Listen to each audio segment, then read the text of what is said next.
আমার কিছু প্রশ্ন ছিল সেইগুলা একটু মানে জানতে চাচ্ছিলাম। দ্রুত করে ফেলেন। ইসলামে কি ডাইরেক্ট মানুষ হত্যা করার কোথাও কিছু আছে?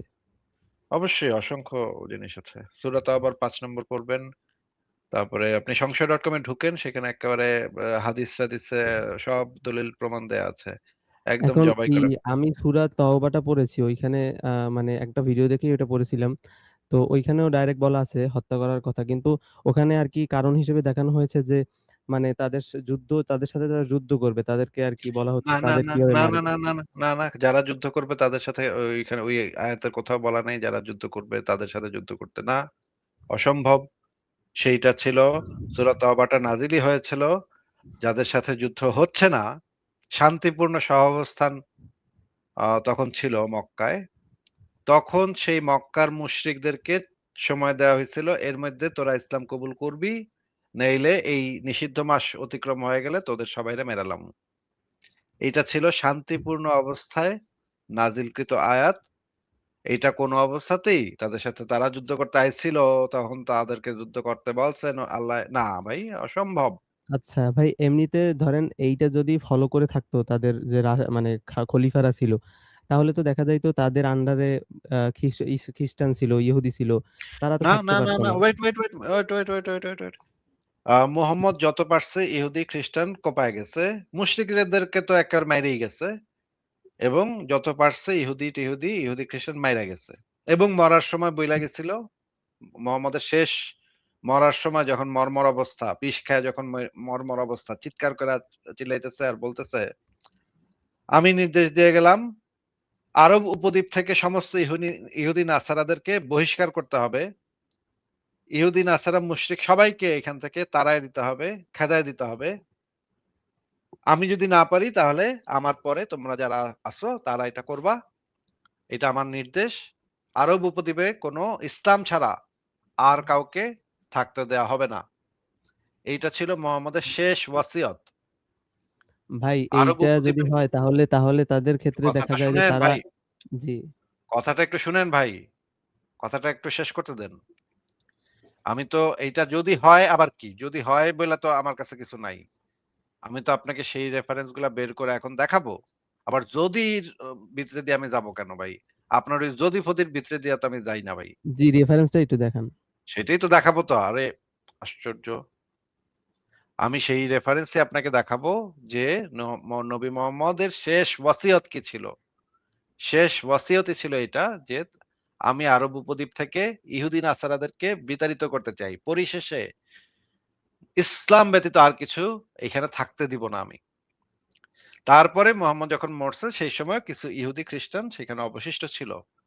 আবু বকর আইসা তাদের সাথে ১ম এ একটু ঝামেলা করছে কিন্তু তাদেরকে বিতাড়িত করতে পারেনি। তবে ওমর যখন আসছে, ওমর আইসা একেবারে মেক্সিমাম ইহুদি, নাসারা, খ্রিস্টান সবাইরে বিতাড়িত করে দিছে। তো আমি আপনাকে যেটা বললাম শেষ ওয়াসিয়ত, মুহাম্মদের শেষ ওয়াসিয়ত, আমি সেই জিনিসটা একটু বের করছি। আ ১ সেকেন্ড একটু ওয়েট করেন। আ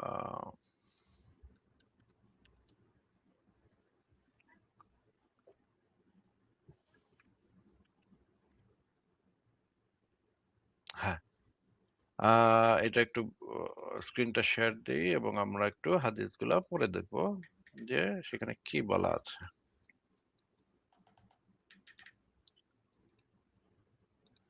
আ আ ঠিক আছে।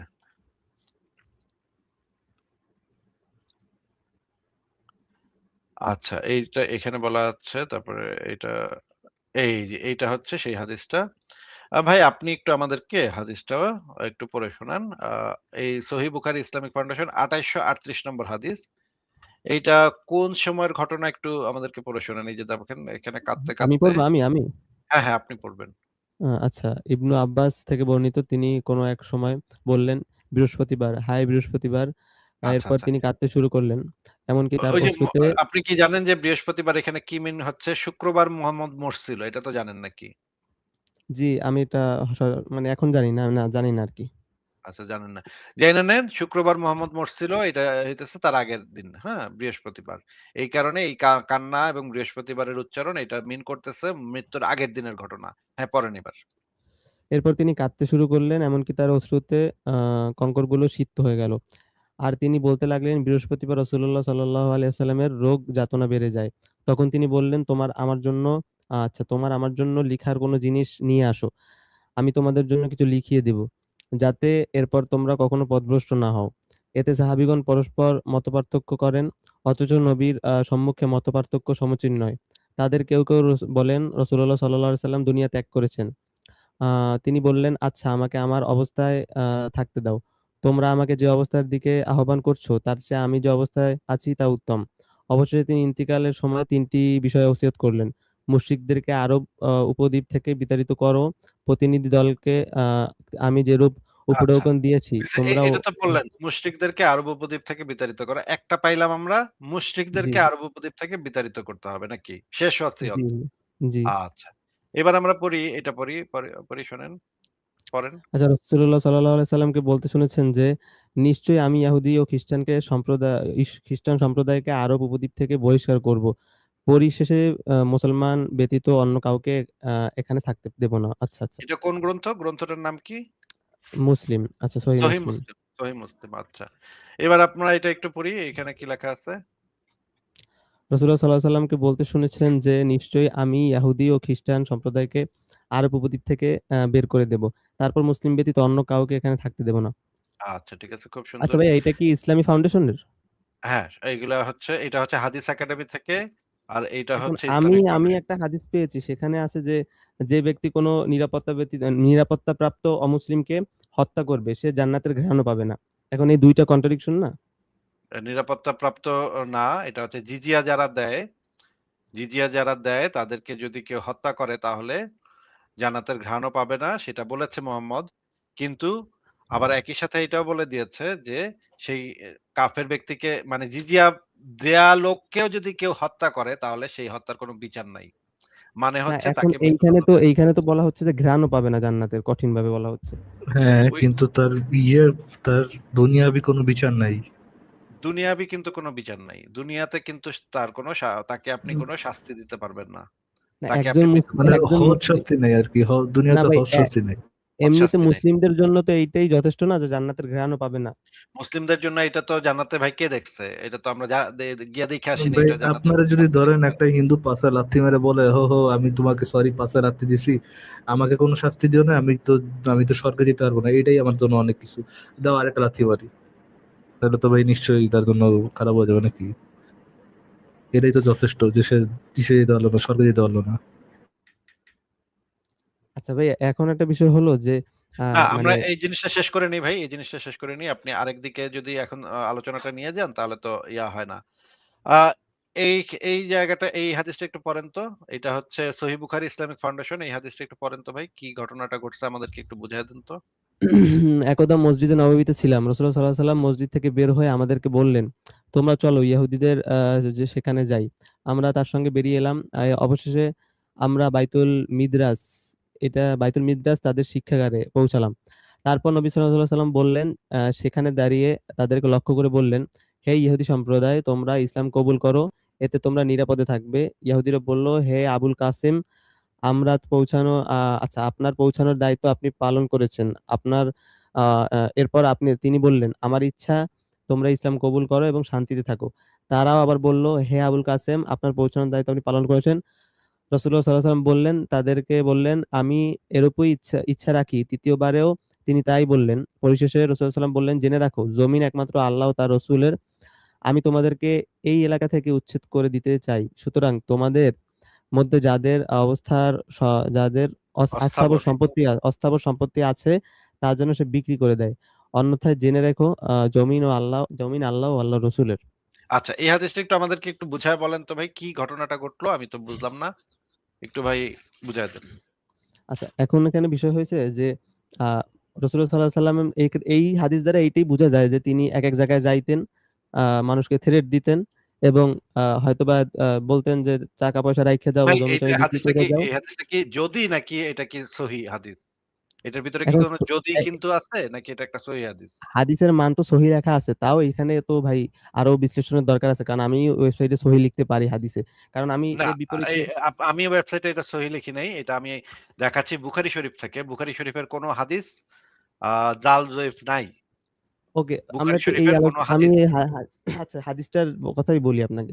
যে আমি যতটুকু বুঝলাম যে উনি তো একেক জায়গায় গিয়ে তারপরে বলতেন যে হয়তো ইসলাম কবুল করো, নাহলে যুদ্ধ করো। হয়তো এখানে মানে যুদ্ধ আশ্চর্য দেখেন ফারাজ ভাই, আমি একটা সহিহ হাদিস দেখাচ্ছি।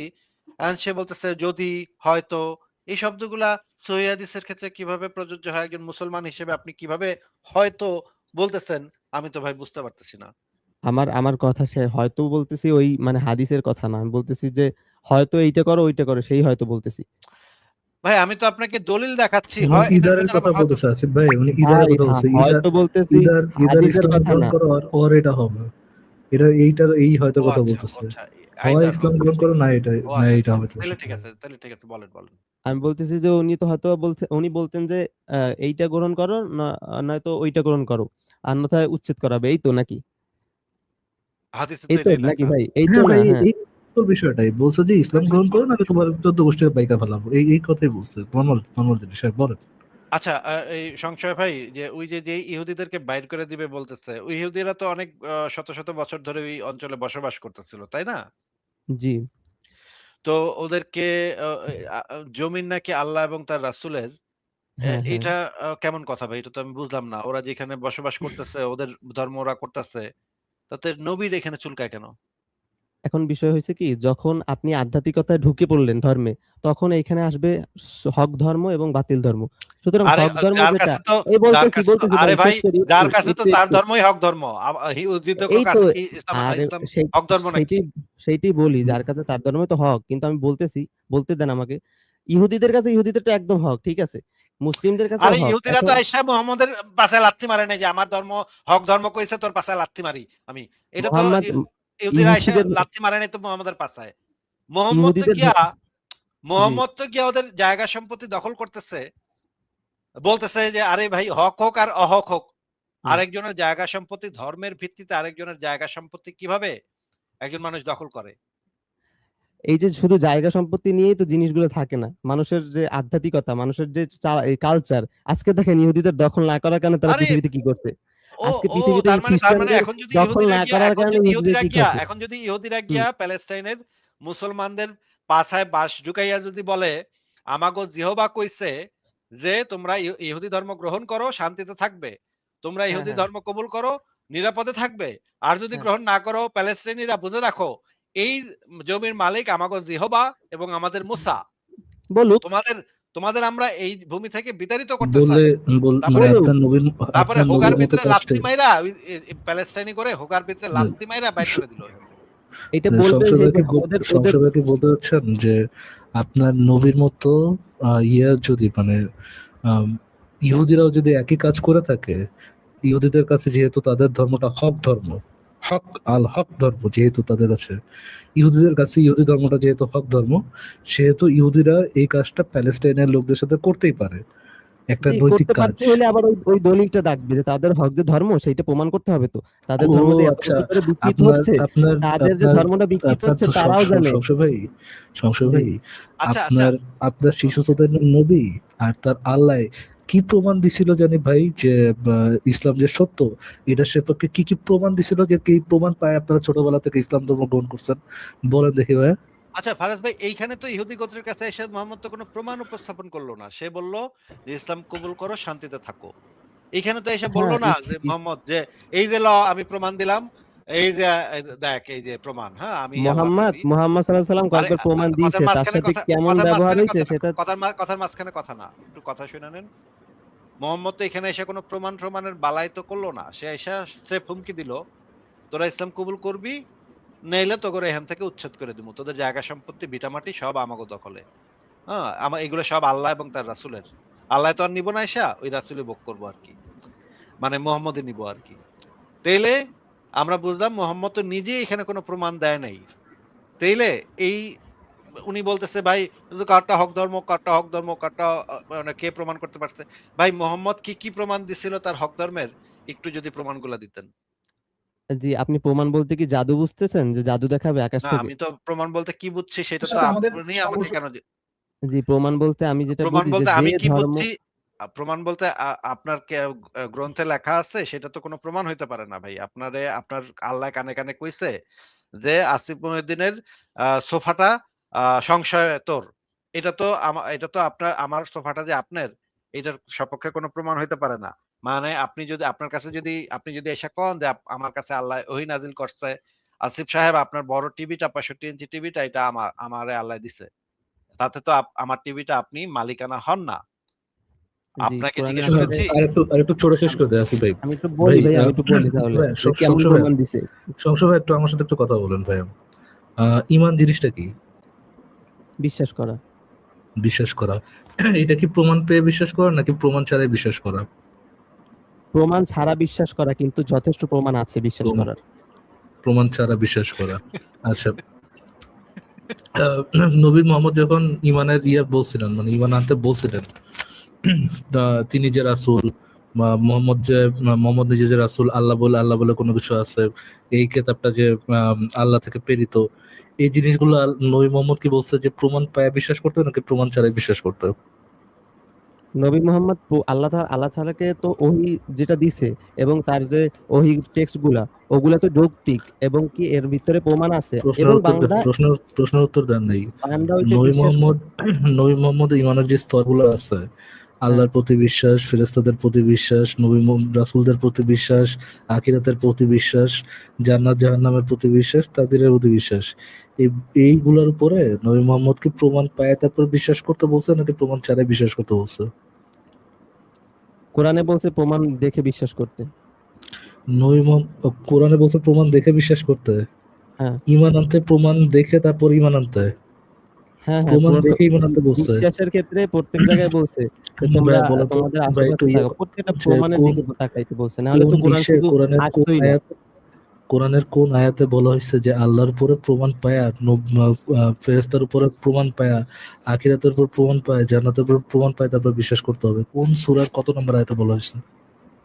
হ্যাঁ, আচ্ছা, এখানে আল্লাহ তাআলা বলছে যে তোমরা জমিনে সফর করো, তোমরা আল্লাহ তাআলার নিদর্শন দেখতে পাবে যেভাবে পূর্ববর্তী সম্প্রদায়রা ধ্বংস হয়েছিল। এবং আল্লাহ তাআলা বলতেছে আরেক আয়াতে, আমার প্রশ্নের উত্তর হয় নাই ভাই। আল্লাহ পাক কোন আয়াতে বলছে আগে আমার প্রমাণ পাও তারপরে আমাদের বিশ্বাস করো? কোন আয়াতে বলছে এমন কথা? প্রমাণ পাও এবং বিশ্বাস করে, এই টেক্সট ডাইরেক্ট এমন কথা। কোথায় প্রমাণ পায় বিশ্বাস করতে হবে? আল্লাহর উপরে প্রমাণ পায় বিশ্বাস করতে হবে, এটা কোথায় বলা আছে যে আগে আল্লাহর উপর প্রমাণ পাবা তারপর আল্লাহর উপর বিশ্বাস করবা? কোথায় বলা আছে এটা? সম্পূর্ণ কোরআনই তো বলা হইতেছে বিশ্বাস আনার জন্য। কোন আয়াত? তো এটা আবার না বোঝার কি বিশ্বাস আছে? কোন আয়াতে বলা হয়েছে প্রমাণ পায় তারপর আল্লাহর উপর বিশ্বাস করতে হবে? ভাই আপনি এরকম কোনো স্পেসিফিক আয়াত নাই। কেন করতেছেন একদম যে ভাইয়া? কথা সংশয় বলতেছেন এরকম স্পেসিফিক ওরকম কোনো আয়াত নাই, কারণ মোহাম্মদ কেন করতেছেন? এরকম বাটপারি কেন করতেছেন? আমি আপনাকে সিম্পল প্রশ্ন জিজ্ঞেস ভাই, করছি। আমি তো আপনার কোন বাটপার আয়াত, বললাম না, কোন এতক্ষণ স্বাভাবিক আয়াত, কনভারসেশন হচ্ছে, আপনি কোন উত্তেজিত হয়ে আয়াত, গেলেন কেন? কোন আয়াত, আপনাকে তো কোন স্পেসিফিকলি হাদিসে, কোন সেই বলা আয়াতটা হয়েছে? চাচ্ছে যে যেখানে বলা হয়েছে যে তোমরা প্রমাণ পেয়ে তারপরে আল্লাহকে বিশ্বাস করো। এরকমের কোন কোরআনের আয়াত হাদিস আছে বাপের জন্মে শুনি নাই ভাই। আপনি বললেন যে কোরআনে নাকি এটা আছে। একটু আয়াতটা দেন, বের করি আয়াতটা। কোন আয়াতে বলেছে বলেন? আল্লাহ তাআলা, আমি এখন ঠিক আছে, এখন আমি বলবো নাকি? কোন আয়াতটা আগে আয়াতে বলেন, বলা তারপর হয়েছে? বাদ বাকি আয়াত ব্যাখ্যা নাম্বারটা বিশ্লেষণ বলেন, অন্য বাকিটা কথা আমরা পরে বলে দেন। একদম ওই অর্ণব ভাই যেটা বলছে এরকম কোন আয়াত নাই, একদম প্রমাণ পাও তারপর আচ্ছা, বিশ্বাস করো, এরকম কোন আয়াত নেই। এরকম কোন আয়াত নাই। ঠিক আছে, তাহলে যেটা আছে তোমরা আকাশ দেখো, বাতাস দেখে আল্লাহরে বিশ্বাস করে লও। এই হ্যাঁ, হ্যাঁ, রকমের কিছু কথাবার্তা বলা আছে যে আকাশ দেখা, বাতাস দেখা, এত বড় পৃথিবী, একদম এত এরকম বলা সুন্দর, আছে ভাই, এত মহিউদ্দিন ভাই, সুন্দর এরকম বলা আছে আকাশ মানে দেখো বাতাস দেখো। কথাগুলোর মূল বক্তব্য এটাই যে তোমরা আকাশ দেখো, বাতাস দেখো, নদী দেখো, সমুদ্র দেখো, দেখা তোমরা এছাড়া আল্লাহরে কিছু বিশ্বাস বলা করে নাই লও। ভাই, একটু বেশি জটিল কিছু বলা আচ্ছা, নাই। আচ্ছা, ভাই, সংশয় ভাই, আমরা একটা ভিডিও দেখি, এখানে দেখি তো আপনার ভাইয়ারা এখানে সঠিক কথা বলে না ভুল কথা বলে, আপনি একটু দেখে আমাদেরকে একটু জানান। বিশ্বাসের মধ্যে কি আদৌ কোনো পার্থক্য আছে? এই যে মুমিন পেয়েছেন, মুমিনের সংজ্ঞা কয়টা পিলারে বিশ্বাস করতে হবে? পিলারগুলো বলেন। আল্লাহ বিশ্বাস 1, 2 নাম্বার ফেরেশতা মণ্ডলীতে বিশ্বাস, 3 নাম্বার আসমানি কিতাব সমূহে বিশ্বাস, 4 নাম্বার নবী রাসূলগণে বিশ্বাস, 5 পরকালের জীবনে বিশ্বাস, আর 6 তাকদীর, ভাগ্যের, ভালো মন্দ, বিশ্বাস, এই ছয়টা কি গায়েব কিনা? এখন একটু বোঝেন বর্তমান বিশ্বের সাথে আমাদের সংঘর্ষ কোথায়, একটু বোঝেন এবার। আমরা ইমানদার হতে হলে এই ছয়টা বিষয় বিশ্বাস করতেই হবে, না হলে কেউ মুমিন হতে পারবে না। আর এই ছয়টা বিষয় কি চোখে দেখা যায়, স্পর্শ করা যায়, পরীক্ষাগারে পরীক্ষা করা যায়, কোন যুক্তি বিজ্ঞান দর্শন দিয়ে কোন সিদ্ধান্তে আসা যায়? যায় না। আমরা এগুলো বিশ্বাস করি আল্লাহর ওহীর জ্ঞানের আলোকে। কিসের আলোকে? আল্লাহ পাক বলেছেন, রাসূল বলেছেন, বাস বিশ্বাস করি। ভাই উনি কি সঠিক কথা বলেছেন না মিথ্যা কথা বলেছেন? অবশ্যই সঠিক বলেছেন ভাই, কারণ সব তো আপনি অবশ্যই সঠিক দেখতে বলেছেন। পাচ্ছেন এবং শুনতে চাচ্ছেন। বিষয়গুলো তো আরো জটিল করে ফেলছেন। মানে মানে এটার কোনো ধরনের প্রমাণ পাওয়া যায় না, কিচ্ছু পাওয়া যায় না। এটাকে আপনি আপনারা শুধু বিশ্বাস 36 করেন। জিবি মেমোরিতে 36 জিবি মেমোরিতে যদি আপনি 60 জিবি ভরতে চান তাহলে তো মেমোরি বুঝবে না। যে বুঝতে পারছি ভাই, বুঝতে পারছি। আমি একটু বুঝে নিই ওনার কথাটা, আরেকবার একটু শুনবো তার কথাটা কি বলেছেন। হ্যাঁ, আমি উনি ওইটা বলেছেন শুনছি ভাই। কোনো উনি ওই ধরনের মুমিন হতে পারবে পাওয়া যায় না। না। আর এই ছয়টা বিষয় কি চোখে দেখা যায়, স্পর্শ করা যায়, চোখেও দেখা যায় না, স্পর্শ করা যায় না, আর কি কি করা যায় না? পরীক্ষাগারে পরীক্ষা করা যায়, পরীক্ষাগারে পরীক্ষাও করা যায় কোন না, যুক্তি বিজ্ঞান দর্শন দিয়ে কোন সিদ্ধান্তে আসা যায়? কোনো যুক্তি বিজ্ঞান দর্শন দ্বারা কোনো সিদ্ধান্তও আসা যায় না। যায় না। আমরা এগুলো বিশ্বাস করি আল্লাহর ওহীর জ্ঞানের আলোকে। কিসের এটা কিসের আলোকে বিশ্বাস করে? আল্লাহ ওহীর জ্ঞানের আলোকে। আলোকে? আল্লাহ পাক বলেছেন, রাসূল বলেছেন, বাস বিশ্বাস করি। আল্লাহ বলেছেন, রাসূল বলেছেন, জাস্ট বিশ্বাস করেন। এটাই নাকি ভাই, নাকি উনি ভুল কথা বলেছেন? কোনটা? না, উনি যদি বলে যুক্তিবিদ্যা দ্বারা না হয় এটা ওনার আলাদা মানে ভুল। উনি তো আলেমও না একজন, আচ্ছা যদিও আচ্ছা আচ্ছা। ওনারটা ওটা উনি ওনার আলেম না। আলাদা। না না, উনি আলেম না। আরে ভাই উনি আলেম না। মহিউদ্দিন আচ্ছা, ভাই আপনি ফারাজ জানেন? ভাই, আমাদের ফারাজ ভাই আমাকে 1 দার্শনিক মিনিট সময় দিবেন? জি জি জি জি sure. 1 মিনিট একটু সময় দেন। তাহলে একজন বড় আলেমকে আমরা আনি। যেহেতু উনি বলছেন যে আমার ভাই আপনি কথার মাঝখানে কথা না। কথার যারে তারে মাঝখানে কথা তুলে না। আনবেন ভাই, কথার আপনি যারে মাঝখানে তারে কথা তুলে না। আনবেন। সংশয় ভাই, কথার মাঝখানে কথা না। এখন আমরা একজন মানে অনেক বড় আলেম যার বই মদিনা বিশ্ববিদ্যালয়ে পড়ানো হয়। হ্যাঁ? এর এ আলেম না এটা কইলে লোকে হাসবো। হ্যাঁ? আচ্ছা, এবার আমরা শুনি উনি কি বলে। ওনার কথা একটু শুনি। ঈমান এবং এই বিশ্বাসের মধ্যে আরেকটা পার্থক্য হচ্ছে, ঈমান শুধু অদেখা বিশ্বাস হয়, অদেখা জিনিস হয়, আর বিশ্বাস দেখা অদেখা উভয়টাতে হয়। ঈমান শুধু অদেখা, যে দেখেন নাই আপনি, গায়েবের জিনিস হয়। আল্লাহ যিনি মুনিবুল গায়েবের জন্য শুরুতেই কোরআন শুরুতেই বলছে এই কোরআন তাদের উপকার দিবে যা গায়েবের উপর ঈমান রাখে। বুঝা যাচ্ছে? কিন্তু বিশ্বাসটা দেখাতে হয়, অদেখাতেও বলতে পারেন। যেমন বলতে পারেন এটা একটা, আমি বিশ্বাস করি যে তুমি এটা লিখছো, দেখছেন না এটা আপনি দেখতেছেন, তাহলে বলতে পারেন। কিন্তু ঈমান আনলাম তুমি লিখছো, এটা হয় না। ঈমান হচ্ছে অদেখা জিনিসের উপর। এই জন্য আমাদের ঈমান আনতে হবে, শুধু বিশ্বাস আনলে হবে না। ঈমান শুধু অদেখা জিনিসে হয়। এই জন্য যদি কোনো কেউ বলে, এই জন্য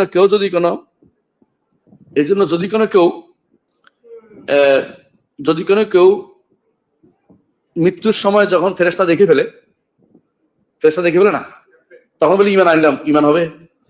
কেন হবে না বলেন তো? ঈমান দেখা হয়ে গেছে, এখন আর ঈমানের জায়গা নেই। আচ্ছা, বলল ঈমান তো এখন দেখা হয়ে গেছে, তখন আর ঈমানের কোনো জায়গা নেই। আবার শুনি। পুরোটা বিশ্বাসই করতে কেন হবে হবে না বলেন তো? হ্যাঁ, আবার শুনি, একটু শোনেন। ফারাজ ভাই আরো একটা মজার উদাহরণ দিবে, শুনেন। ঈমান দেখা হয়ে গেছে, এখন আর ঈমানের জায়গা নেই। ফেরাউন যখন দেখছে যে ফেরেশতারা ছাড়তেছে তারা মরার জন্য, তখন মুখ খাও আমি মারলাম। আল্লাহ তাআলা ওই মান কখন কখন নাই, কথা তুই দেখে বলছিস ফেরেশতা, বুঝছো? যেদিন পশ্চিম দিগন্ত সূর্য উঠবে, পশ্চিম দিকে সূর্য উঠবে না, সেদিন ঈমান কবুল করা হবে না। কেন? দেখে বলছেন তো। প্রমাণ যদি পাওয়া যান ফারাজ ভাই, আপনি যদি প্রমাণটা পাইয়া যান, তাহলে কিন্তু আপনি দেখে ফেলাইছেন। তাহলে কিন্তু আর ওইটা ঈমান হবে না ফারাজ ভাই। যদি প্রমাণ পেয়ে আপনি এটা করেন, মানে ওইটা ওটা তো কিন্তু আর প্রপার ঈমান অন্ধবিশ্বাস নয়। হতে হবে, কোনো ধরনের প্রমাণ ছাড়াই ওটাকে বিশ্বাস করতে হ্যাঁ, হবে। ভাই ইয়েস, এটাই যুক্তি হচ্ছে তর্কের কথা তো বললো না এই জায়গায়। কি মানে যুক্তি তর্কের মাধ্যমে যে পাওয়া যাবে না প্রমাণ, সেটা তো তর্কের বলে না। বিষয়টা ঈমান আমরা আছে। আলাদাভাবে আনবো। আচ্ছা এটুকুই বিশ্বাস ভাই, করতে হবে। সংশয় ভাই, আপনি একটা কাজ করেন। আপনি কোরআন হাদিস বা আপনাকে সমস্ত দিয়ে দিলাম, আপনার যে কোন হাদিস থেকে শুরু করে যে কোনো থেকে দেখাতে হবে। কোন একটা ফিক, কোন একজন আলেম বলেছেন বা আলেমের আর্টিকেল, যে কোনো থেকে দেখাতে পারেন যে আল্লাহর উপর বিশ্বাস আনার জন্য আগে যুক্তি তথ্য দ্বারা বা যুক্তি বুদ্ধি দ্বারা এটা তো কনভিন্স হতে হবে, আল্লাহর উপর কনভিন্স হতে হবে, তারপরে বিশ্বাস করতে হবে যে আল্লাহ বলে কিছু একটা আছে। যে কোনো আলেমের আপনি কোরআনে আয়াত আনতে পারেন, আয়াত আনলে ওটার সাথে তাফসির আনবেন, আপনি হাদিস আনতে পারেন, আপনি কোনো আলেমের লেখা আনতে পারেন, যা ইচ্ছা তাই আনতে পারেন, কোনো সমস্যা নেই। বাট আমি চাই আপনার কথাটা একটা দলিলের ভিত্তিতে থাকুক। এটা কি সম্ভব সংশয় ভাই? আরেকটু সহজ করে দিই। মোহাম্মদ, ভাইয়া তার এইখানে সাহাবী, বলা তার হয়েছে তাবে জি। তাবেইন এদের মধ্য থেকে কেউ যদি একজন এই ধরনের কোনো একটা কথা বইলা থাকে যে আগে যুক্তি দিয়ে তোমরা আল্লাহর বুঝতে হবে যে প্রমাণ আল্লাহ পাইবা, বিল্লাহ আছে, তারপরে তারপরে না তোমরা ভাইয়া ঈমান আনবা। এই ধরনের কোনো একটা কথা গুনাহ করে কইছে কেউ, এটা দাহিতে পারলেই হবে। আসিফ যান। ভাই আমিও এই কথা বলি নাই। ওমা! তাইলে হ্যাঁ, এতক্ষণ আমরা কি দেখাইতেছি? আমি বলছি তাহলে যুক্তি কি তর্কের মাধ্যমে পাওয়া যায় কিন্তু বিশ্বাসটা আমরা ওইভাবেই করছি। অন্ধভাবে করতে হবে, হ্যাঁ, হ্যাঁ, হ্যাঁ, বিশ্বাসটা বিশ্বাসটা অন্ধভাবে করতে অন্ধভাবে হবে। করছি। তারপরে বিশ্বাস যুক্তি আপনারা অন্ধভাবে আমাদের করতেছেন। কাছে এক যথেষ্ট সেকেন্ড, এভিডেন্স আছে সেইটা বলতেছি আরকি। চুংচু ভাই, চুংচু ভাই এক সেকেন্ড। বিশ্বাসটা আপনারা অন্ধভাবে করছেন কেন? ইসলামকে আপনাদেরকে বিশ্বাসটা অন্ধভাবে করতে বলছে এই জন্য, নাকি আপনি একবারে অন্ধভাবে বিশ্বাস করছেন? আমি বিশ্বাসটা করছি এই কারণে আমি এইটা আপনার কথাটার উত্তর দিতেছি। আপনি যেমন বিশ্বাসটা বললেন যে আপনি অন্ধভাবে করছেন বিশ্বাসটা আমি কেন? অন্ধভাবে ইসলাম করছি আবার কোরআন আমাকে বলতেছে আমাকে জানো। তো সুতরাং আমি আচ্ছা, আচ্ছা, অন্ধভাবে আমি বিশ্বাসটা আপনি বুঝলাম না। অন্ধভাবে করছেন কেন? ছোটবেলা থেকে কি আপনাকে প্রমাণ দিয়ে ইসলামে বিশ্বাস করেছে? মানে ইসলামে ভাই ইসলামে ছোটবেলায় বিশ্বাস আমি করার এত কিছু ট্রেডিশন। বুঝতাম না ভাই। সংশয় ভাইয়া, আমার লাইনটা যদি শেষ হওয়ার আগে কথা বলেন তো আপনি আমার কথা বুঝতে পারবেন না। একটু ক্লিয়ারলি বুঝেন ভাই। আমি আপনার পজিশনটা ঠিকমতো বুঝতে চাই। আমি আপনার ফুল অন সুযোগ দিতেছি, ফুল অন সুযোগ। আপনাকে যখন ছোটবেলা থেকে যে কোনো মুসলমান, আপনি একটা মুসলমান ফ্যামিলির সন্তান, আমি একজন মুসলমান ফ্যামিলির সন্তান। ছোটবেলা থেকে যখন একজন ব্যক্তিকে ইসলাম ধর্মে বিশ্বাস করানো হয়, ইসলাম ধর্মে বড় করানো হয়, কোন একটা পজিশনে তো আমাকে তো প্রমাণ দেওয়া হয়নি যে আল্লাহ বিল্লাহ বলে কোনো কিছু আছে, মোহাম্মদ যে আল্লাহ রাসূল, কোনো প্রমাণের ধারে কাছে দেওয়া হয় নাই। ইসলামিক মানে ইসলামিক পড়াশোনার কোন পর্যায়ে, কোন যে ইয়েটা দেওয়া হয় যে এই যে প্রমাণ নাও তারপর বিশ্বাস করো আল্লাহ আছে। আমাকে তো ছোটবেলা থেকে বিশ্বাস করাইছে আগে আল্লাহ আছে, পড়ো, এটা মুখস্থ করো, এটা মুখস্থ করো, এটা মুখস্থ করো। আপনাকে বা ইসলামের কোন ট্রেডিশনে, ইসলামের কোথাও কি এমন কথা বলা আছে? আপনি জাস্ট আমাকে একটা রেফারেন্স দিবেন যে আগে বিশ্বাস করো আল্লাহ আছে, আগে প্রমাণ পাও আল্লাহ আছে, দেন তুমি বিশ্বাস করো আল্লাহ আছে। হ্যাঁ, আগে প্রমাণ পাও আল্লাহ আছে, দেন বিশ্বাস করো আল্লাহ আছে। এরকম টেক্সট ইসলামের কোন জায়গা থেকে কি আপনি দিতে পারবেন? জি, জি পারবো। জি দেন একটু প্লিজ। দেখেন, একটু দেখেন। কোরআনের প্রথম আয়াতটাই কি চাইছি হচ্ছে একটু বলুন তো আগে, সংশয় আচ্ছা, ভাই, কি চাইছি একটু, কি চাইছি একটু বুঝছেন বলুন কোন তো? প্রমাণ চাইছেন যে আমাকে কি- জানো তারপরে বিশ্বাস করো। হ্যাঁ, জানো আগে না, জানো না না না প্রমাণ। না, আগে তো প্রমাণ পাও। না না, কি জানো ভাই, আগে প্রমাণ পাও আমি আছি, তারপর আমাকে বিশ্বাস করো। যদি প্রমাণ পেতে হলে তো আপনার পড়তে হবে। তো কোরআনের প্রথম শব্দটাই পড়ো। এটাই হচ্ছে আপনার রেফারেন্স, যে যেহেতু আছে কোরআনের প্রথম আয়াতটা ইয়ে করা হয়েছিল যে না ইকরা, হলে তো বলতো কোরআনে সে- ইকরা না বলে বলতো ঈমান, জি অর্থাৎ জি তুমি জি ঈমান জি। আনো।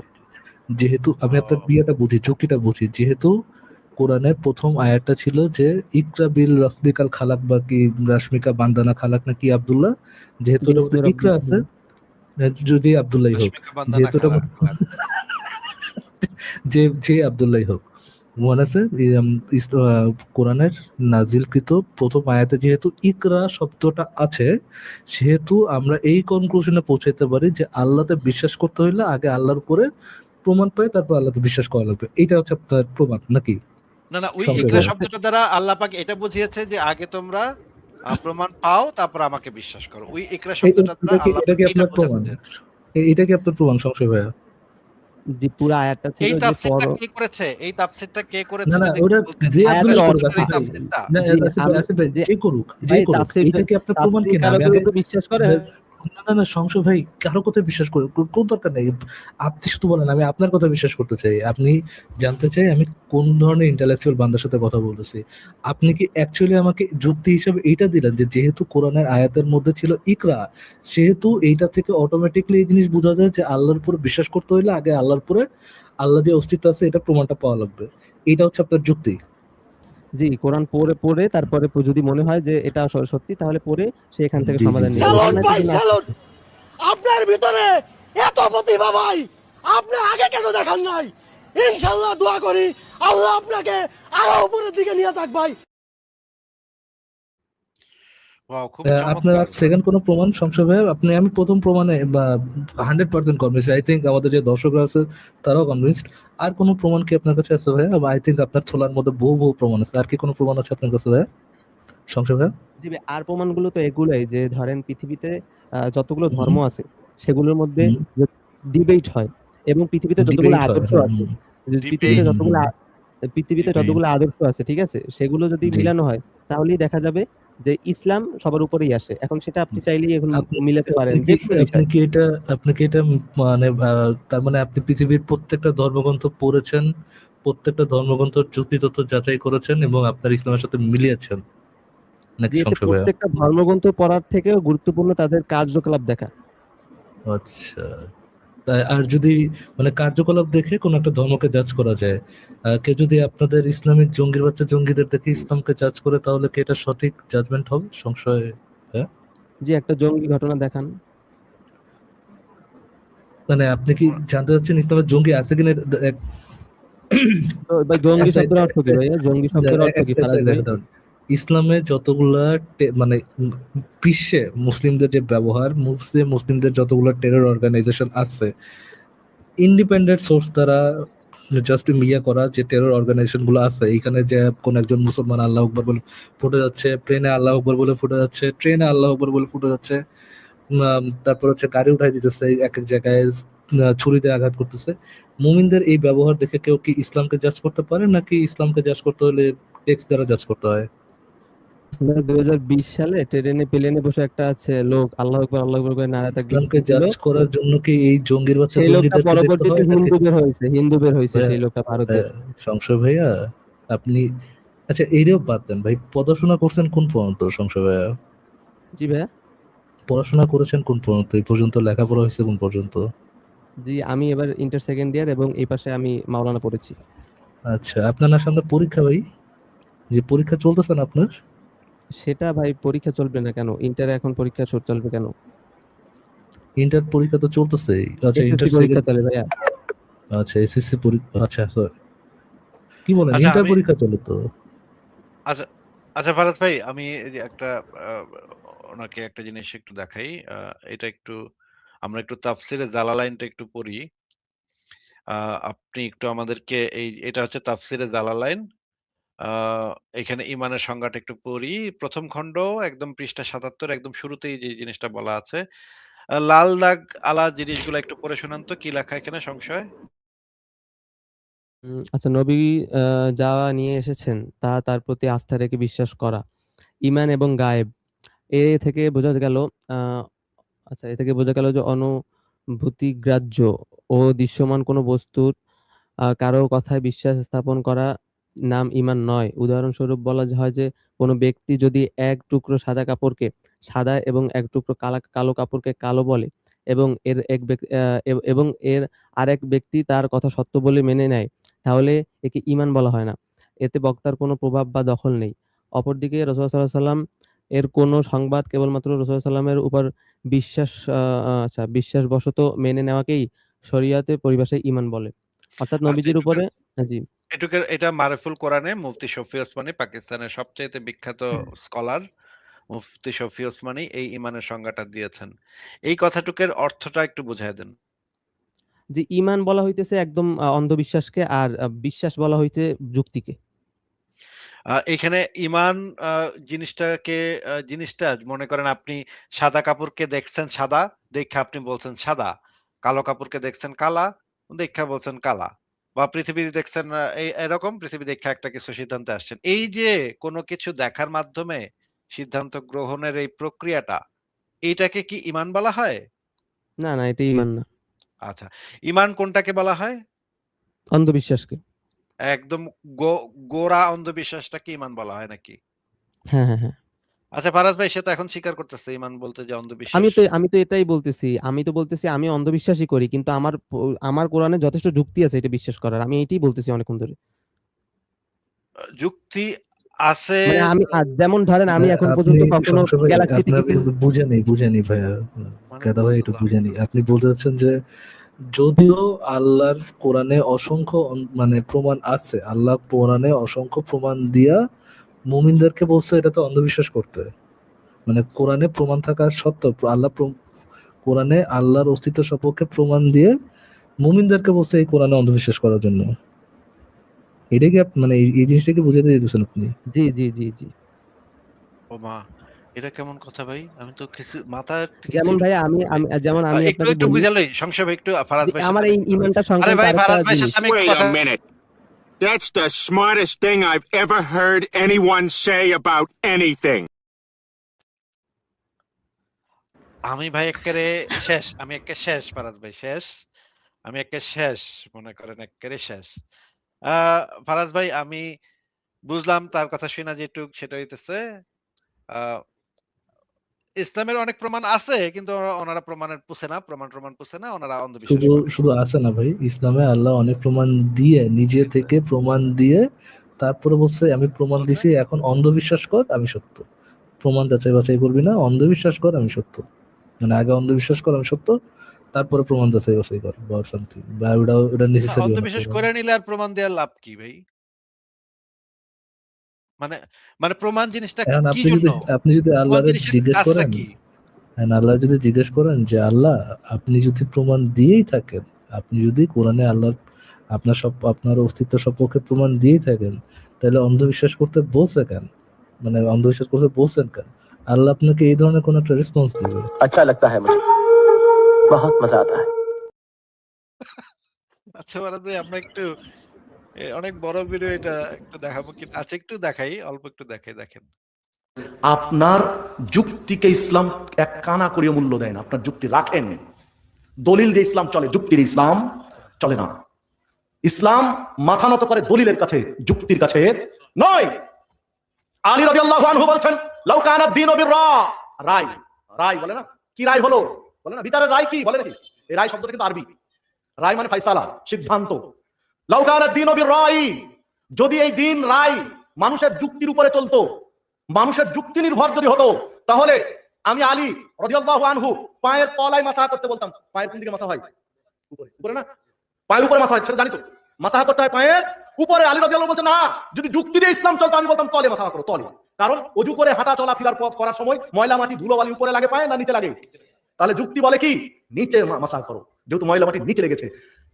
কিন্তু আমি মুহাম্মদ সাল্লাল্লাহু আলাইহি ওয়াসাল্লামকে দেখেছি এমসাহু আলা জাহিরি কুফাইহি, তিনি পায়ের পাতায় নয়, পায়ের পিঠে মাসাহ করেছেন, তলে নয়। তো যেহেতু উপরে মাসাহ করেছেন, বিধায় আমি আলীর যুক্তির কোনো মূল্য ইসলামে নেই। এটা একজন সাহাবী, আশারে মুবাশশারা জান্নাতি 10 জন সাহাবীর একজন, 4 খলিফার একজন, রাসূলের জামাইদের একজন, রাসূলের নারী পোতা চাচাতো ভাইয়ের একজন। তিনি বলছেন, এই হাদিস পাবেন আবু দাউদের মধ্যে 162 নম্বর হাদিস, মিশকাতের মধ্যে পাবেন 525 নম্বর হাদিস, এবং হাদিস সহিহ। তাহলে যুক্তি দিয়ে নয় ইসলাম চলবে, দলিল। হাদিস স্পষ্ট বলছে তিনি সালাত করেছেন বুকে হাত বেঁধে, আল্লাহ সাদর শব্দটা সহিয়া দিয়েছেন। আপনি এটা মানলেন না, আপনি যুক্তি দিলেন যেমন বুড়ো বয়সে হাত নিচে নামে পড়েছেন। হাদিসে স্পষ্ট রয়েছে যখন ধ্যান করা, অসংখ্য প্রায় 450 হাদিস। আপনি বললেন প্রথম দিকে মুসলমানদের আকীদা মজবুত ছিল, পরে দুর্বল হয়ে যায়। আসলে বগলে পুতুল আছে কিনা যাচাই বাছাই করার জন্য একবার যা হতো না, 4 বার ঝাড়া দেওয়া হতো, এর জন্য রহমান 4 বার করতে হয়। আপনার যুক্তি আপনার কাছে থাক, আমরা সহিহ হাদিস পেয়েছি, আমরা সেটা মেনে চলি, বাস। আমাদের এখানে কোনো যুক্তি বুদ্ধি চলবে না। প্রতিটি ব্যাপারে আপনি খেয়াল করে দেখবেন সহিহ হাদিসে স্পষ্ট যা রয়েছে। এই বিষয়ে ওলামায়ে সালাফ বলে গিয়েছেন, ইন্নাল আইম্মাতুল আরবা'a কুল্লুহুম ইয়াত্তাবিউনা যাহিরাল কিতাবি ওয়াস সুন্নাহ। সারে ইমাম প্রত্যেকেই জাহিরুল কিতাব ওয়াস সুন্নাহ, প্রকাশ কোরআন ও হাদিসের প্রকাশ্য অর্থের প্রতি আমল করার জন্য ইয়াহুসুনা আসহাবাহুম, তারা উৎসাহিত করে গিয়েছেন তাদের শিষ্যদেরকে যে তোমরা কোরআন হাদিসের প্রকাশ্য অর্থের উপরে আমল করো। আমাদের জবাব একটাই, যে আমরা যুক্তির উপর আমাদের ধর্ম চলে না, বরং যুক্তিকে আমরা আমাদের ধর্মের উপরে চালাই। যুক্তি দিয়ে আমি চলবো না। হযরত আলী রাদিয়াল্লাহু তাআলা আনহু উনি বলেন, যদি যুক্তির উপর ইসলাম চলতো, যে শীতকাল আসতেছে, অনেকে চামড়ার মোজা পরে, কাপড়ের মোজা আমরা বলি, দেশে তেমন লাগে কম, কিন্তু যারা প্রচুর ঠান্ডার দেশে থাকে তাদের জন্য এই মাসালাটা, ময়লা লাগে কি উপরে বেশি না নিচে বেশি হবে? যে কোনো মাসলা মাসাইল আসে, প্রথমে আমরা কি করি, নিজের ভিতরে বিবেককে প্রশ্ন করি। আরে এই ব্যাপারটা কোরআনে যে আসলো পর্দার কথা, কোরআনে যে আসলো সুদ হারাম, কোরআনে যে আসলো ঘুষ হারাম, কোরআনে যে আসলো যে মেয়েদের সামনে যাওয়া হারাম, যেটাই আসে প্রথমে আমি যুক্তি দিয়ে চিন্তা করি। মুসলমান বুঝতে হবে আমাদের যুক্তি দিয়া নামাজের কেরাত হয় নাই, রুকু কেন করবো ঝুইকা, যুক্তি দিয়া এটা রুকু বানানো হয় নাই, সেজদা যে করি যুক্তি দিয়ে বানানো হয় নাই, হজের মধ্যে যে কাবার ছাদ দিয়ে যেটা বলছেন সেটাই আমার করতে হয় দলিল দিয়ে। আলী রাদিয়াল্লাহু আনহু বলছেন শরীয়ত কোনোদিন বিবেচনা দিয়ে চলে না, বিবেক দিয়ে শরীয়ত বিশ্লেষণ করা যায় না, শরীয়তের বিশ্লেষণ করতে হয় দলিল দিয়ে। আলী রাদিয়াল্লাহু আনহু বলছেন লাউ কানা দীনু বির-রায়, এই দিন, এই ইসলাম, এই শরীয়ত যদি রায় ভিত্তিক হতো, মানুষের চিন্তার উপরে হতো, যুক্তি নির্ভর হতো, তাহলে আউলা বিল মাসহি মিন আলাহু, আমি আলী বলতাম ফতোয়া জারি। আচ্ছা আমরা এই জিনিসটা শুনে ফেললাম যে আলেমদের বক্তব্য কি। এই হাদিসটা একটু দেখে নেই যে এখানে যে এই হাদিসটার কথা বারবার আসলো। আরো একটা ভিডিও আমরা দেখব, আ মা সেটা একটু দেখি যে এই যে যেই কথাটা বলল যে আ যুক্তি দিয়ে চলবে কিনা। আ আলীর যে বক্তব্যটা, দাঁড়ান ১ সেকেন্ড। আ ইসলাম যুক্তি দিয়ে চলে না। ইসলামে কোনোভাবেই যুক্তি খাটাইতে পারবেন না আপনি। ইসলামে কখনো যুক্তি খাটাইতে পারবেন না। ইসলামে যেটা বলা আছে সেটাই আপনার মান্য করতে হবে। এখানে আমি একটু দেখি, এই জিনিসটা একটু দেখায় নেই। আচ্ছা আসিফ ভাই, আমি কি একটা লাইন বলতে পারবো? একটা পয়েন্ট আমার ছিল হ্যাঁ, হ্যাঁ এখানে। বলেন। আচ্ছা, আমি একটু যুক্ত হয়ে গেলাম। কারণ হচ্ছে এখানে সংশয় ভাই একটু আগে বলল না যে তাফসীর দেখে যে এক টুকরো সাদা কাপড় দেখে যদি কেউ সেটাকে বিশ্বাস করে সেটা আর ঈমান হইল না। কারণ এখানে আপনার আ আপনার বিশ্বাস এবং আপনার যুক্তি কাজ করতেছে। কারণ আপনি এটা দেখে ফেলছেন। এবং সেই সেইম কথাটাই কিন্তু জাকারিয়াও কিন্তু বলছে যে কেউ সূর্য পূর্ব দিক থেকে উঠছে, পশ্চিম দিকে অস্ত গেছে সেটা দেখে, কারণ সেটা আপনি দেখে ফেলছেন। সো আপনি দেখে প্রমাণ দিয়ে যেটাকে বিশ্বাস করতেছেন সেটা আর ঈমান থাকলো না। এবং সংশয় হ্যাঁ, ভাই হ্যাঁ, কিন্তু হ্যাঁ, ভালো কথা সেটা বলছেন তো। সেটা স্বীকার করছে। এখন সে সেটা স্বীকার করে আবার বলতেছে কোরআনে নাকি প্রমাণ দেখে সে বিশ্বাস আছে। তাহলে তবে সেটা ঈমানই থাকলো না। খুবই, খুবই চমৎকার পয়েন্ট ধরছেন মাসিয়া ভাই। ধন্যবাদ। উনি কিন্তু এই যে জাকারিয়া সাহেব কিন্তু বলল যে যদি আপনি প্রমাণ পেয়ে যান তখন কিন্তু আর সেটা ঈমান থাকে না। তাহলে সংশয় ভাই তাহলে আর কোরআনে ঈমান নাই তাহলে। ও তার তাহলে কথা তো মতে। ঈমান হারা হয়ে গেছে। খুব দুর্দান্ত পয়েন্ট ধরছেন মাসিয়া ভাই, একদম এই দুর্দান্ত। এই জায়গাটা আরকি বলার জন্য ঢুকছি আসিফ ভাই। খুবই চমৎকার। তাহলে প্রমাণ যদি থেকেই যায়, প্রমাণ যদি আপনি তাহলে সেটা পেয়েই ঈমান না। থেকে থাকেন তাহলে তো সেটা আর ঈমান নাই। আপনার তো তাহলে সংশয় ভাই, তাহলে তো আপনি ঈমান হারা হয়ে গেছেন নাকি? এখন প্রমাণ পেয়ে গেছেন নাকি?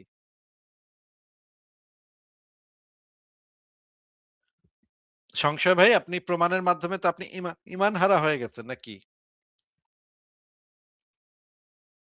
ঈমান এনে বিশ্বাস করে না। আবার একটু বলেন, একটু বলেন আমি আবার। আমি মুসলিম হয়েছি মানে অন্ধবিশ্বাস করে, যেটাকে ঈমান বলা হয়। আমি যুক্তি দেখে ঈমান হ্যাঁ, আনি নাই। তারপর তারপর যখন আপনি ইসলামের প্রমাণটা পেয়ে গেছেন, সেই প্রমাণটা পাওয়ার সাথে, সাথে তো আপনি ঈমানটা হারা হয়ে গেলেন। কারণ না, না ভাইয়া, যখন আপনি প্রমাণ পেয়ে যান ঈমান তো তখন আগে তো আর এনে সেটা ফেলছি। ঈমান ঈমান থাকে তো না। আগে এনে ফেলছি। না, ওই যে যেই মুহূর্তে আপনি প্রমাণ পেয়ে গেলেন, সেই মুহূর্তে তো ঈমানটা হারায় গেল, তাই না? ওই মুহূর্তে তো ওটা প্রমাণ পেয়ে ঈমান আনিনি আমি। আরে আরে ভাই, ঈমানটা তো তখন হারায় গেল তো। আপনি যখন প্রমাণ পেয়ে গেছেন তখন তো আর ঈমান থাকলো না এটা। না, জাকারিয়া ওখানে বলে নাই যে প্রমাণ পেয়ে মানে যখন যুক্তি পেয়ে যাবেন তখন আপনি ভাই, ভাই আবার কাফের একটু হয়ে প্লে যাবেন। করেন। আসিফ ভাই ভিডিওটা আবার প্লে করেন। মানে কারণ আমি ঈমান এনেছি অনেক আগে। আমি ওগুলো দেখে ঈমান আনিনি। কারণ আরে তাহলে ভাই, তখন তো আপনি ঈমান তো আনছেন, কিন্তু ঈমান আনার পরে আপনি তো আবার প্রমাণ পেয়ে গেছেন। এখন আপনার প্রমাণের উপরেও তো আপনার ঈমান এখানে নির্ভরশীল। তো যখনই আপনি প্রমাণ দিয়ে ঈমানকে মজবুত করতেছেন, তখনই তো আপনি ঈমান হারা হয়ে যেতেছেন, অ্যাকর্ডিং টু তাফসির জালালাইন, according to doctor Abu Bakar Zakaria. আচ্ছা, আবার একটু আমি শুনি জাকারিয়া সাহেবের বক্তব্য আবার একটু শুনেন। এই জন্য ঈমান আনতে হয় না দেখা অবস্থায়। এখন আমাদের ভাই সময় যখন ফেরেশতা দেখে ফেলে, এই জন্য যদি কোনো কেউ মৃত্যুর সময় যখন ফেরেশতা দেখে ফেলে না, তখন বলে ঈমান আনলাম, ঈমান হবে? কেন হবে না দেখছেন বলেন তো? ভাই, দেখছেন ভাই, ঈমান আনে নাই তখন ঈমান আনছে। আর আমি আগে ঈমান আনছি পরে পোক্ত করছি। বুঝছেন বিষয়টা? তা আপনার ঈমান পোক্ত করার উপরে এই প্রমাণ প্রমাণ নির্ভরশীল। আমার কথাটা বুঝতে পারছেন? আমি ঈমান আগে না, আনছি, না, তারপর আপনি পোক্ত বলছেন করছি। যে আপনি ঈমান আগে আনছেন, পরে ঈমান হুম। পোক্ত হয়েছে প্রমাণ দেখার পরে। তো যখনই আপনার ঈমানের সাথে না, ঈমান প্রমাণের পোক্ত সম্পর্ক হবে হবে। কিভাবে? না, মেসিয়া ভাই, ঈমানটা তখন তো পোক্ত হইতে পারে না। প্রমাণ দেখার পর তো ঈমানটাই নষ্ট হয়ে যাওয়ার কথা। কারণ ঈমানটা তো অন্ধবিশ্বাস। তখন তো ঈমান তো সেইটা আমি আগে আনছি। এই একই ওয়াজে সে বলছে যে যদি কেউ আগে আগে ঈমান না আনছেন আনে তো, কিন্তু এবং পরে যেই মুহূর্তে ফেরেশতা আপনি দেখে ঈমান প্রমাণটা আনে তখন পাইছেন, সে শেষ। যেই মুহূর্তে আপনি প্রমাণটা পাইছেন সেই মুহূর্তে ঈমানটা তো আর আপনার নাই। কারণ সেটা তো তখন চেঞ্জ হয়ে গেছে। না, প্রমাণ না পেলেও তো আমার ঈমান থাকতাম। কারণ আমি তো আনছিলামই তখন তার অন্ধবিশ্বাস। এটা ঈমান থাকতো না। তখন তার এটা অন্ধবিশ্বাস থাকতো না। প্রমাণ পাওয়া যাওয়ার সাথে, সাথে তো অন্ধবিশ্বাসটা থাকে না। না ভাইয়া, অন্ধবিশ্বাস হয়েছে যে আমি অন্ধবিশ্বাস করলাম, কিন্তু এটার সূর্য। প্রমাণ থাকতেও পারে, আচ্ছা, নাও থাকতে আচ্ছা। পারে। আচ্ছা, আমি একটা জিনিস যে এই উদাহরণ এই দিয়ে ভিডিওটা বোঝাচ্ছি। আবার প্লে করুন উদাহরণ দিয়ে ভাইয়া, তাইলেই বোঝাচ্ছি, বুঝতে পারবেন। উদাহরণ দিয়ে বোঝাচ্ছি। একটু হুম। ধৈর্য ধরেন। আমি একটা জিনিস উদাহরণ দিয়ে বোঝাচ্ছি। আ মেসিয়া ভাই, আপনি আমাকে এমন একটা উদ্ভট কথা বলেন তো যে কথাটা খুবই উদ্ভট। আসিফ ভাই, আমি গতকাল রাতে আল্লাহর সাথে দেখা কইরা আল্লাহরে পাছা মেরে আসছি। আচ্ছা, আপনি আল্লাহর পাছা পশ্চাৎ দেশ মোবারক বলতে হবে। আল্লাহর পাছা মোবারক বলতে হবে। যেহেতু এটা ও আল্লাহ সরি, পাকের সরি। পাছা মোবারক। আপনি সম্মান দিয়ে বলবেন অবশ্যই। আমরা সম্মান দিয়ে আল্লাহকে সম্মান দিয়ে পাছা মারতে চাই। তো বুঝলাম যে আপনি কালকে রাত্রে আল্লাহর পাছা মোবারক মেরে আসছেন। এই হুম। জিনিসটা আপনি দাবি করতেছেন। এখন আমি যদি এইটাতে ঈমান আনি, তার মানে অন্ধবিশ্বাস করি। আমি তো অন্ধবিশ্বাস করতে পারি নাকি সংশয় ভাই? কেন, এটা কেমন কথা? আপনি কিসের উপর অন্ধবিশ্বাস করছেন? মানে এটা কোন এই যে কার মেসিয়া কথার ভাই উপরে বলছে, আরকি? মেসিয়া ভাই বলছে আর আমি অন্ধভাবে বিশ্বাস করে লিছি। এ যা কয় আমি অন্ধভাবে বিশ্বাস করে লিছি। আমার আর কোনো প্রমাণের দাঁড় না। আমি হে কইছে আমি বিশ্বাস করছি। অন্ধবিশ্বাস তো না, করতেই পারি। মেসিয়া বাইরে আমি এমন কিছু মনে করি না যে তার কথা অন্ধবিশ্বাস করা আর যায়। আপনি কি মনে করেন কি মনে করেন না সেটা সেটাই নিয়ে তো তো কথা ঠিকই তো হচ্ছে আছে না। রে আসিফ ভাই। মেসিয়া ভাই এমন কি ভালো হয়েছে যে ওনার কথা আপনার অন্ধবিশ্বাস করতে যাবেন? উনি তো আরে জীবনে আমি একটা শিশু, করতেছি। উনি তো জীবনে একটা শিশু দর্শন করতে পারে না, তো কি বার করছে জীবনে? যে সেইটাই আমি ওই সংশয়, মানে হ্যাঁ, আসিফ ভাই, সংশয়। আসিফ আরে ভাই আপনি করবেন মেসিয়াতে ইমান আনছে। আপনি আসিফ কি ভাই মেসিয়াতে ইমান আনছে। হ্যাঁ, আপনি হ্যাঁ, হ্যাঁ। করছেন কি করেন নাই সেটা তো জিজ্ঞেস করা হচ্ছে না। আমি তো করতে পারি মেসিয়া ভাইয়ের কথায় ঈমান তো আনতে পারি নাকি? হ্যাঁ, আপনি যা কারো আপনার ঈমান আপনি আনতে হ্যাঁ। পারেন। আমি মনে করেন আমি ঈমান আনলাম যে মেসিয়া ভাই গতকাল রাত্রে আল্লাহ পাকের পাছা মোবারক মাইরা আসছে, এটা আমি ঈমান আনলাম। মানে অন্ধবিশ্বাস করলাম। ঠিক আছে? ঠিক আছে ভাই? সেটা আপনার বিষয়। হ্যাঁ, এটা মানে তো আপনি শুনছেন কিনা? আপনি ঈমান আনতে পারেন যেকোনো বিষয়ে। হ্যাঁ, আমি ঈমান আনলাম। ঈমান আনার পরে মেসিয়া ভাই কইল কি, আসিফ ভাই আমার তো প্রমাণও আছে। আমি কইলাম, "প্রমাণ আছে? কোথায়? দেখান তো।" সে আমার একটা একেবারে ভিডিও দেখাইলো। যে আল্লাহর পাছাকে ঠাস, ঠাস করে মারতেছে মেসিয়া ভাই। আল্লাহর পাছা পুরা রক্তারক্তি অবস্থা। এবং এখানে আমি দেখলাম আসলে ভ্যালিড প্রমাণ। জিনিসটা একেবারে ভ্যালিড প্রমাণ। আল্লাহর এক্কার পাছা মেরে দিতেছে। পাছা মোবারক মেরে দিতেছে আরকি মেসিয়া ভাই। এটা আমারে ভিডিও দেখাইলো। ভিডিও দেখার পর কি আর আমার যে আগে যে ঈমানটা আনছিলাম, সেই অন্ধবিশ্বাসটা কি আর অন্ধবিশ্বাস থাকলো? নাকি সেটা একটা যৌক্তিক বিশ্বাস হয়ে গেল? অন্ধবিশ্বাস হলো যেটা হলেও সঠিক হলেও আমি বিশ্বাস করি, বেঠিক হলেও বিশ্বাস করি। তো আমি অন্ধবিশ্বাস তো আপনাকে কি অন্ধবিশ্বাসের জিজ্ঞেস জায়গায় করছি? আছে। কি জিজ্ঞেস করছি? প্রশ্নটা বলেন। আপনি তো অন্ধবিশ্বাস করছেন না, আপনি তো অন্ধবিশ্বাস আমি করছেন। আপনাকে কি প্রশ্নটা করছি সেটা বলেন। প্রশ্নটা বলেন। আপনি প্রশ্ন না শুনে উত্তর দিতেছেন। যে আপনি অন্ধবিশ্বাস করছেন এইটা জানি আরকি, হ্যাঁ। আপনি আমার প্রশ্নটা বলেন। প্রশ্নটা কি করছিলাম আপনাকে? আপনি প্রশ্ন না শুনে কেন উত্তর আপনি দিতেছেন? বলছেন যে এই পরবর্তী যে সিম্পল কাহিনীটা বিষয় হইছে বোঝাটা এত মানে সিম্পল বিষয় বোঝাটা এত টাফ কেন?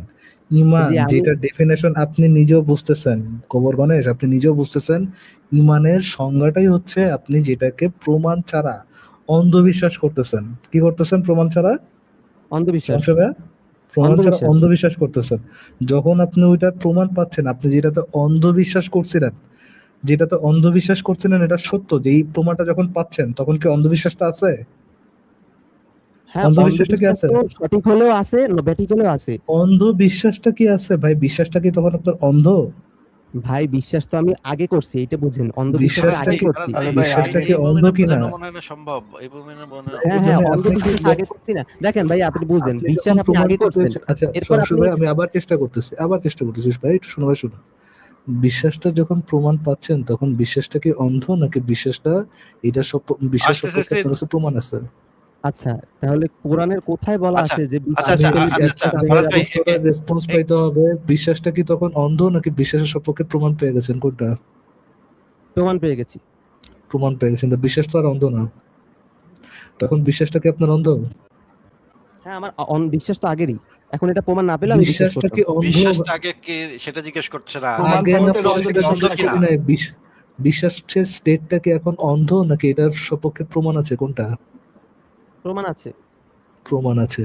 আমরা ইমানের সংজ্ঞাটা যদি হয় অন্ধবিশ্বাস, আর যদি তখন অন্ধ বিশ্বাসটাই যদি অন্ধ না থাকে, তাহলে কি ভাই আপনার ইমান আছে?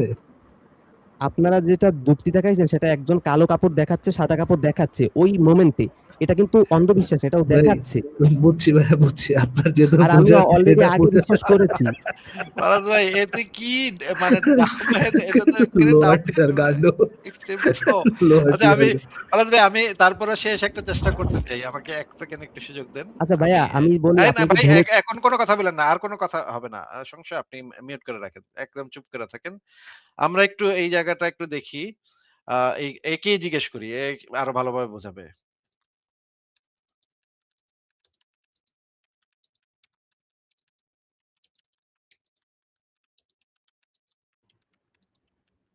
এআই এর কাছে জিজ্ঞেস করবেন এখন?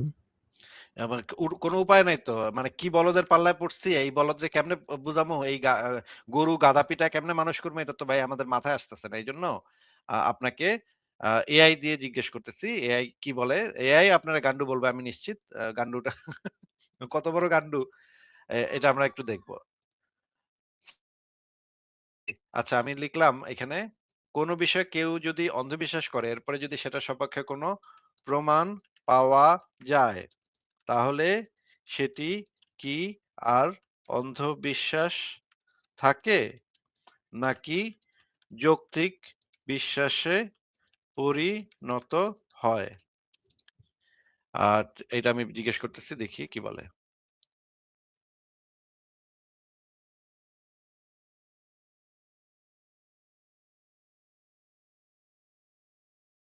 এখানে বলছে অন্ধবিশ্বাস এবং যৌক্তিক বিশ্বাসের মধ্যকার পার্থক্য কেবল ফলাফল বা সত্যতার উপর নির্ভর করে না, বরং বিশ্বাস অর্জনের প্রক্রিয়া বা পদ্ধতির উপর নির্ভর করে।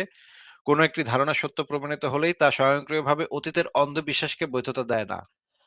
পদ্ধতির নির্ভরতা অন্ধবিশ্বাস হলো কোনো প্রমাণ ছাড়াই কোনো কিছুকে ধ্রুব সত্য বলে গ্রহণ করা। যদি পরবর্তীতে তার সপক্ষে প্রমাণ পাওয়া যায়, তবে সেই ফলাফলটি সঠিক বলে গণ্য হয়, কিন্তু সেই ফলাফল পর্যন্ত পৌঁছানোর পদ্ধতিটি ভুলই থেকে যায়। এই যে, যে আপনি অন্ধবিশ্বাস করছেন, সেই অন্ধবিশ্বাস পদ্ধতিটা ভুলই থেকে গেল। যখন কোনো শক্তিশালী এভিডেন্স প্রমাণ পাওয়া যায়, তখন সেটা অন্ধবিশ্বাসের বৃত্ত থেকে বেরিয়ে যৌক্তিক বিশ্বাস বা বৈজ্ঞানিক তত্ত্বে পরিণত হতে পারে।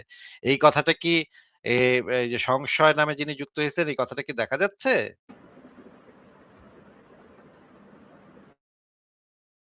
যখন কোনো দাবির সপক্ষে শক্তিশালী প্রমাণ বা এভিডেন্স পাওয়া যায়, তখন সেটা অন্ধবিশ্বাসের বৃত্ত থেকে বেরিয়ে যৌক্তিক বিশ্বাস বা বৈজ্ঞানিক তত্ত্বে পরিণত হতে পারে। এই কথাটা কি দেখা যাচ্ছে? ওরে গান্ডু, এই কথাটা কি দেখা যাচ্ছে? হ্যাঁ, দেখা যাচ্ছে। শোনা যায় না আমাকে? তাহলে অন্ধবিশ্বাসের গণ্ডি থেকে বের হয়ে যৌক্তিক বিশ্বাস বা বৈজ্ঞানিক তত্ত্বে রূপান্তরিত হতে পারে। এটা তার মানে অন্ধবিশ্বাসের গণ্ডি থেকে যদি বের হয়ে যায়, বৃত্ত থেকে যদি বের হয়ে যায়, মানে ঈমানের বৃত্ত থেকে আপনি বের হয়ে গেলেন। তাহলে তো আপনি হ্যাঁ, ঈমান হারা হয়ে গেলেন, তাই না? ভাই এখানে আরেকটা প্রশ্ন আছে কিন্তু করতে দেবেন না আমি যেটা বুঝতেছি। আচ্ছা, করতে দিব না, এটা যেহেতু বুঝতেই পারতেছেন, যেটা জিজ্ঞেস করছি সেটার উত্তরটা তাহলে দেন। না, এটার উত্তর দেওয়া যায় না। প্রশ্নটা করে তারপর ওকে, উত্তর ঠিক দিতে আছে। হবে।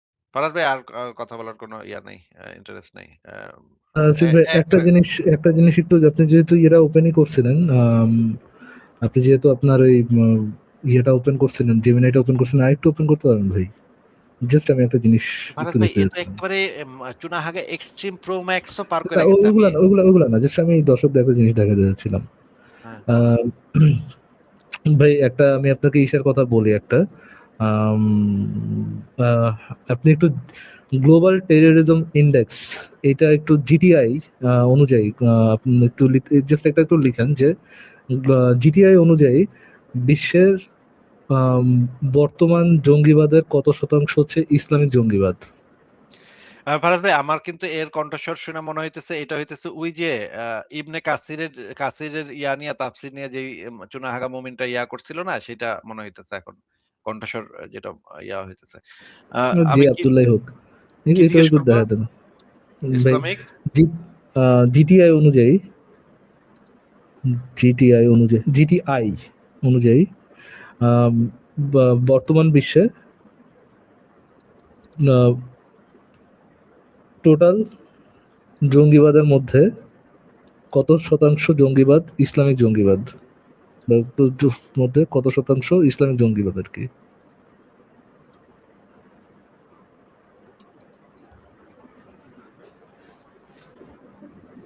Well, 0.0% হওয়ার কথা, রাইট? ভাই 0.0 বা 0.2% এট বেস্ট। কিভাবে বললেন? না ভাই, এটাও তো হওয়ার কথা না। ইসলাম তো শান্তির ধর্ম ভাই। কি বলেন এসব? 0% 0 হওয়ার তো ওই যে কোনো একটা খালি সম্ভাবনা নেই। জঙ্গি বেড়েছিল, ওটা পরে হিন্দু। আচ্ছা, দেখি। জঙ্গি শব্দের অর্থ কি আরনাব ভাই? ওই যে শিশু চোদাই না, যে শিশু চোদাইছে সে হচ্ছে জঙ্গি। হয়তো ওই এই অবস্থায় তো, এই কারণেই তো এই অবস্থা। আচ্ছা, এটাই তো ভাই, এই জন্যই তো আমরা শিশুর ইয়ে মানতে, মানে বই মানতে পারতেছি না। কত পার্সেন্ট ভাই?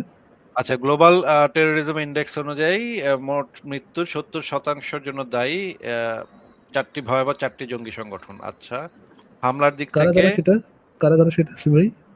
এই যে এই আইএস, জেএনআইএম, এটা কি টিটিপি, জামাত আল শাবাব। নুসরাত আল ইসলাম ওয়াল মুসলিম, টিটিপি আর এটার সাথে তো মনে হয় ইসলামের কোনো সম্পর্ক নাই মনে হয় আছে ভাই, নাই, না, ওটা না, ঠিক। না, ওগুলা আমরা মানে হুম। তারপর আচ্ছা, ঠিক আছে। তারপরে 36% জিহাদি চরমপন্থী, এর ভিতরে 32% আঞ্চলিক পরিসংখ্যান। আচ্ছা, টোটাল পরিসংখ্যানটা দেখি।